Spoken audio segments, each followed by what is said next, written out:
کوفہ میں پیدا ہونے والے بہلول کا اصل نام وہب بن عمرو اور تعلق عرب قبیلے بنو امان سے تھا۔ ان کے والد چھٹے امام جعفر الصادق کے شاگرد تھے، لیکن کچھ وقت ساتویں امام موسیٰ کاظم کی صحبت میں بھی گزارا۔ بہلول کا شمار بھی امام موسیٰ کاظم کے پیروکاروں میں ہوتا تھا۔ جب خلیفہ ہارون الرشید نے امام موسیٰ کاظم کو قید کرنے کے بعد ان کے تابعین کے خلاف کارروائیاں شروع کیں تو وہب اور کچھ دوسرے لوگوں نے امام سے قید خانے میں ملاقات کر کے آئندہ لائحہ عمل کے لیے ہدایات مانگے۔ امام علی مقام نے جواب میں صرف ایک لفظ جیم لکھ کر اپنے عقیدت مندوں کے حوالے کر دیا۔ ہر شخص نے جیم کو اپنے اپنے انداز میں لیا۔ کچھ نے اسے جلا وطن سمجھا اور بعض نے اس کے معنی جبل یعنی پہاڑوں میں روپوشی لیا، لیکن وہب نے اسے جنون یعنی مجنونیت میں تبدیل کر دیا۔ انہوں نے اپنی شاہانہ زندگی ترک کی اور پھٹے پرانے کپڑے پہن کر گلیوں میں نکل آئے۔ خلیفہ ہارون الرشید سے ان کی ملاقات 188 ہجری میں خلیفہ کے سفر حج کے دوران کوفہ میں ہوئی، جس کا ذکر امام ابن کثیر نے بھی کیا ہے۔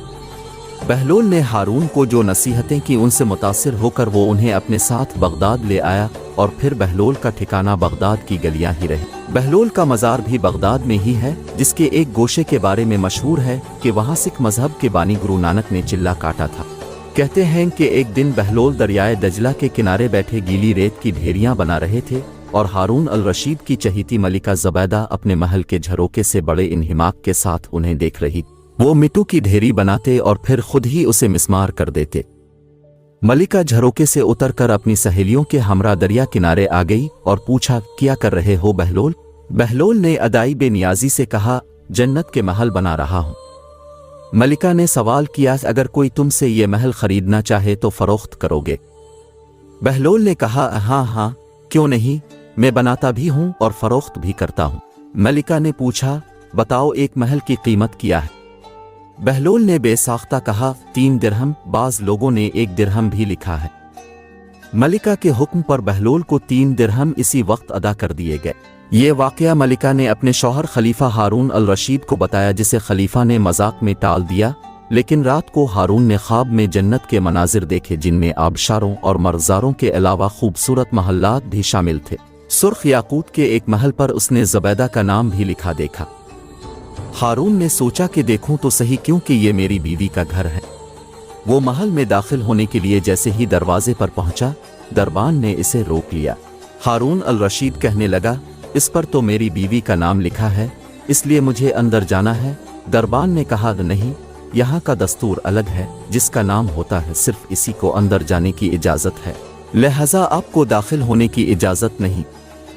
جب دربان نے ہارون کو پیچھے ہٹایا تو اس کی آنکھ کھل گئی، لیکن بیدار ہونے پر خیال آیا کہ اللہ تعالیٰ نے زبیدہ کے حق میں بہلول کی دعا قبول کر لی ہے، چنانچہ وہ ساری رات اسی افسوس میں کروٹیں بدلتا رہا۔ اگلی شام وہ بہلول کو تلاش کرتا دریا کنارے پہنچ گیا۔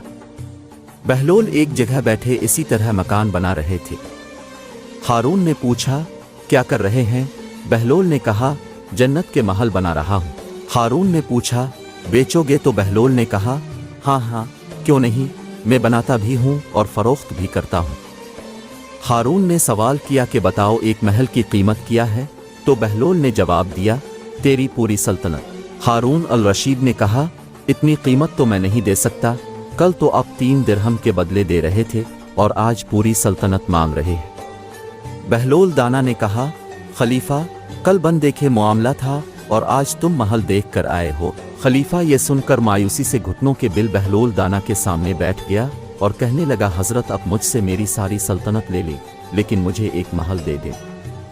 جب بہلول دانا نے خلیفہ کی عاجزی دیکھی تو کہا کہ میں تمہاری اس سلطنت کا کیا کروں گا؟ اس دنیا کی محبت تو بہت سے گناہوں کی جڑ ہے، جاؤ اپنی سلطنت اپنے پاس رکھو۔